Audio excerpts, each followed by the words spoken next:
I'm glad to see you well.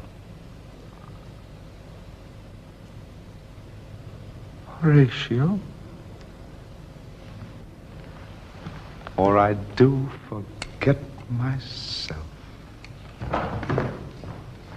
The same, my lord, and your poor servant ever.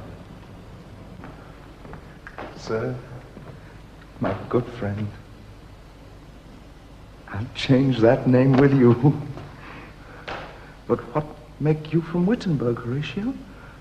Marcellus! I'm very glad to see you. Good evening, sir. Well, what is your affair in Elsinore? We'll teach you to drink deep ere you depart. My lord, I came to see your father's funeral. I prithee, do not mock me, fellow student. I think it was to see my mother's wedding. Indeed, my lord, it followed hard upon. Thrift. Thrift, Horatio. The funeral baked meats did coldly furnish forth the marriage tables. Would I had met my dearest foe in heaven, or ever I had seen that day, Horatio. My father. Methinks I see my father. Oh? Where, my lord? In my mind's eye, Horatio. I saw him once. He was a goodly king. He was a man. Take him for all in all, I shall not look upon his like again. My lord, I think I saw him yesternight. So? Who? My lord, the king, your father. King.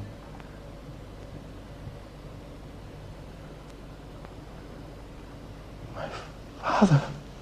Season your admiration for a while with an attent ear till I may deliver upon the witness of these gentlemen this marvel to you. For God's love, let me hear. 2 nights together have these gentlemen, Marcellus and Bernardo, on their watch in the dead waste and middle of the night, been thus encountered. A figure like your father appears before them, and with solemn march goes slow and stately by them. Thrice he walked by their oppressed and fear surprised eyes within his truncheon's length, whilst they, distilled almost to jelly with the act of fear, stand dumb and speak not to him. This to me, in dreadful secrecy in part they did, and I with them the 3rd night kept the watch, where, as they had delivered both in time, form of thing, each word made true and good, the apparition comes. I know your father. These hands are not more like.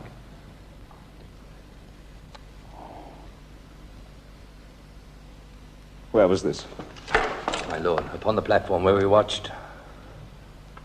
Did you not speak to it? My lord, I did, but answer made it none. Yet once methought it lifted up its head and did address itself to motion like as it would speak. But even then the morning cock crew loud, and at the sound it shrunk in haste away and vanished from our sight. 'Tis very strange. As I do live, my honoured lord, 'tis true. And we did think it writ down in our duty to let you know of it. Indeed. Indeed, sirs. But this troubles me.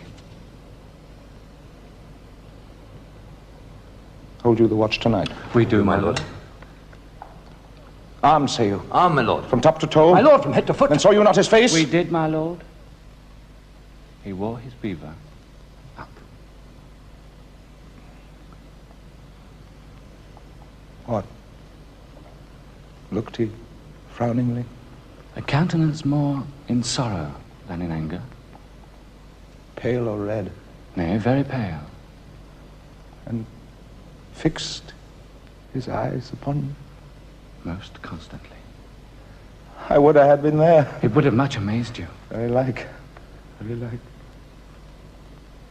Stayed it long? While one with moderate haste might tell 100. Longer. Not when I saw it. I will watch tonight.